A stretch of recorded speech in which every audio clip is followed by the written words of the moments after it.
Donald Trump. Mr. Trump joining us from Florida. Good morning. Good morning, Bob. So how are things in Florida?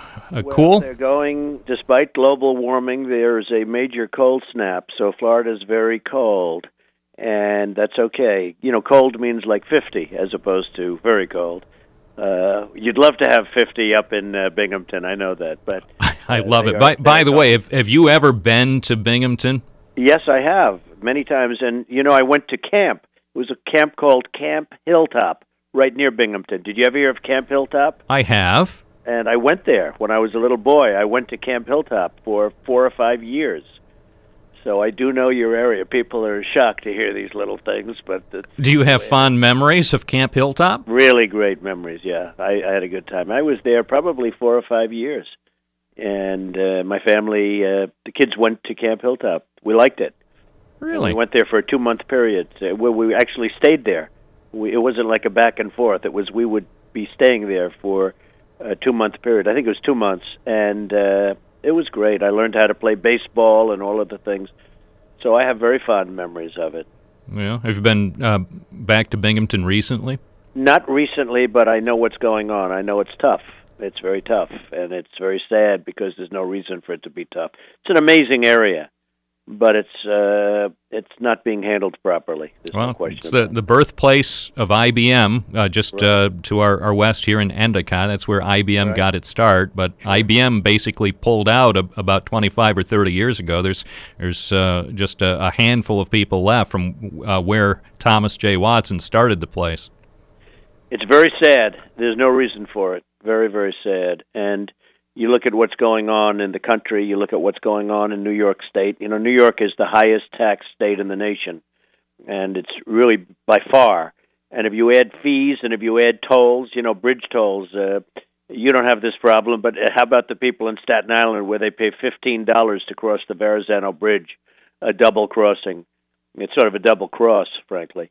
Well, and we're hit by high utility cost, high property taxes. Yeah, the highest in the country, and high taxes, high income taxes, and that's why so many people are moving. I'm in Florida. I'm doing Doral. I'm building a big project in Florida. I have many projects in Florida, and it's it's boomtown USA. It's amazing what's going on in Florida, and you have no income tax in Florida. You don't have taxes in Florida. And the taxes you do have are very reasonable. And, you know, if New York doesn't change its ways very quickly, and, you know, I will say this, Bob, I have never seen a bigger ad campaign than this ad campaign of Cuomo and the state having to do with, you know, the come back into New York and you get a tax abatement. Well, the fact is that what about the people that are already there and the businesses that are there that are dying under the tremendous weight of taxes, and now somebody can come in and not pay tax? But that's a false promise, because when they come in, number one, it kills your businesses that are there. It's a terrible idea. And number two, when they come in, what's going to happen in 10 years when it expires? They're going to go to the highest taxes in the nation again. So who's going to do that? But more importantly, I've never seen a bigger budget. I mean, I wonder what the budget must be, because every time I turn on a game or anytime I turn on a television, I see this crazy ad, and I think it's deplorable. It's really a political ad. It's not a ad. So you're saying our tax money, New Yorkers' tax money, is being used to pay for a TV blitz in the state of Florida? Well, it's not on the state of Florida. It's all over the country. I mean, it's an ad for New York State. I'm sure you've seen it, talking about economic development in New York. Well, yeah, we see it. In every newscast, they buy news adjacencies, so I can't escape it. I'm a newsaholic, so every time I'm watching the news, before, during, and after the news, I'm bombarded by more of these ads that are disingenuous. I just wonder. Number one, it's a false ad, and I just wonder how much money is the state spend. It's a political ad. How much money are they spending on this crazy ad? It's just terrible. It's terrible. You can't get away from it. And it's the same ad over and over again. And I just wonder how much money is the state of New York spending on this ad, which is pure politics. That's all it is. Anyway, so a lot of people in Republican circles have been excited about the prospect of your considering a run for governor of New York. And you've indicated that if you were a candidate, you would be willing to spend a significant amount of your own money to put up a realistic challenge against Governor Cuomo, who we know has a war chest that's now over $33 million. That's right. I'd spend whatever it took to really do a big campaign, and if that would be $30 to $50 million, I would do that. And, I'm lucky in that I don't have to raise money. I wouldn't have to go around doing fundraisers all over the place. And if you're not going to have that kind of money, you can't win. Because, look, let's face it, number one, it's 3-1 Democrat, so it's a hard race. And I was very strong in the fact that I've said there has to be unity in the party, because you don't want to waste it in a primary against somebody that's not going to win. And you don't want to, your whole attack has to be on the person that you've got to beat. Now, it's not easy. And having the Conservative Party is very important, and I know the people over there, and they're terrific people, but you need every advantage you can get in order to win, because it's a very, very hard race. I mean, you look at the presidential candidates, they don't even come to New York and campaign, and the Republican Party has to pull itself together. If Republican meaning a Republican candidate doesn't come to New York State to campaign, because in theory they just give it up. They give it up to the Democrats, which is somewhat amazing, but that's the way it's been for a number of years. If the Republicans can pull themselves together and develop some real leadership, what has happened, Bob, and you probably read this and saw this, and I know you've reported on it, is I was called by a lot of the chairmen, a lot of the leaders, for a meeting, and they asked whether or not I'd be interested in running. And I said, you people have to pull yourselves together. You need leadership, because they haven't won a race in New York in a long time, the Republicans. And you look at what just happened in the mayor's race, which was a slaughter and an embarrassment to the Republican Party. So I said, you have to pull yourselves together, get real leadership, or inspire the current leadership to do what's right. But it is a race that I believe I could win, yes. Well, Ed Cox was on our program the other day, minutes after you were on radio in Albany, talking about the possibility of running and suggesting that you would do it if Chairman Ed Cox would line up support, make sure that the New York Republican Party would be behind you and give all of its support to a real serious effort to try to unseat Andrew Cuomo this November. Have you heard anything directly from Ed Cox since that day? I've only spoken to him once very briefly. I really don't know him. I know that, they're having a very hard time in New York. The letter that he wrote was unfortunate. The letter he wrote last week was a very unfortunate letter, I thought, having to do with Republicans not endorsing a Democrat. I just don't think that's something you should be writing. It's called The Power of Positive Thinking. Norman Vincent Peale. That is not the power of positive thinking. But it's a race that can be won if there's unity. And if there's a strong candidate, and a candidate who either has a lot of money or can raise a lot of money. Otherwise, you're, not going to win. Well, it's notable. Some Republicans, look, Al D'Amato, the former senator, has endorsed the re-election of Andrew Cuomo. And a lot of what do you think of that? And everybody knows that D'Amato now is in the business of lobbying for state business, so it's understandable. Yeah. But still, doesn't that send some sort of message that's potentially devastating to New York Republicans? Oh, I think it's terrible. And Al is a friend of mine. I know him very well. He does a lot of business in New York State. He lobbies, and he does a lot of business in New York State, and he deals with the Port Authority. He deals with other places, like I assume airports and other things. And obviously he was probably concerned that if he backs a Republican, if the people that they're talking about now that are going to run, if they run, they're not going to win. So a lot of people from a pure business standpoint would probably say, who can blame them? Because it's the way life is. I mean, that's just the way life is, and it's certainly politics in New York. But I was a little bit surprised to see that he would go so quickly against the Republican Party. Well, and not only the former U.S. Senator, but even some of the current officials. When our senator, when Thomas Libas from Binghamton, who's been a longtime senator and one of the highest ranking officials in New York State government and in the state Senate, comes out publicly. I mean, whether he's on this program or in November, the day after the gambling referendum was approved, it sounds as though when he's talking about Andrew Cuomo, it sounds almost that Senator Libous is doing a campaign commercial for the Democratic governor. He can't say enough. He can't praise Andrew Cuomo enough in public, and I assume in private. We have the highest taxes in the nation, and they're only going up. They're not going down. And people are leaving, number one in the nation, and people leaving the state. And we have lots of other bad things. And this isn't a campaign speech at all, because I'm sitting back and seeing what they want to do. But the Republican Party has to get its act together in New York State, because it's been a disaster for the last long period of years. And if it doesn't do it very quickly, it's going to be another disaster. It's going to be like the mayoral race, if not worse. And they better get their act together. So look, I've been a loyal Republican. I have, a great following of people. They agree with what I say when I talk about China ripping us off and lots of other places ripping us off. Everybody. We're like a punching bag. And they came to me a month and a half ago, and they said, would I consider it? And it wasn't something I was thinking about. They came to me. I didn't go to them. Many of the Republican leaders.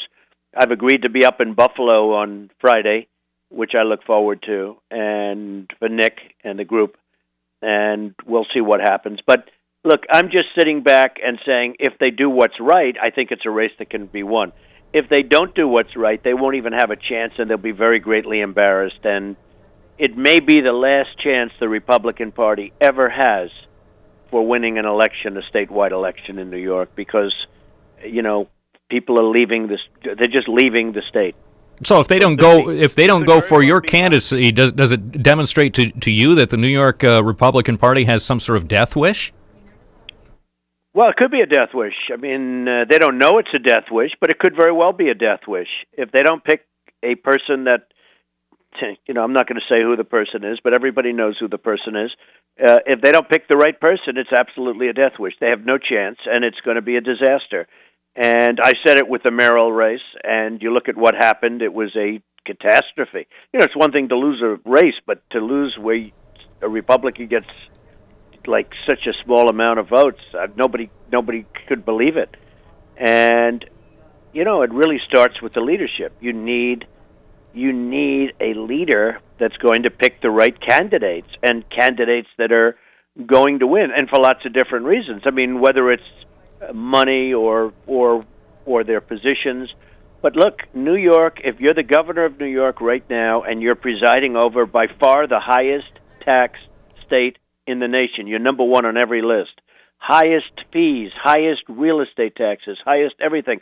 Number one in fleeing. I call fleeing when people are leaving the state. Number one in fleeing. That's not a good soundbite if you're the sitting governor.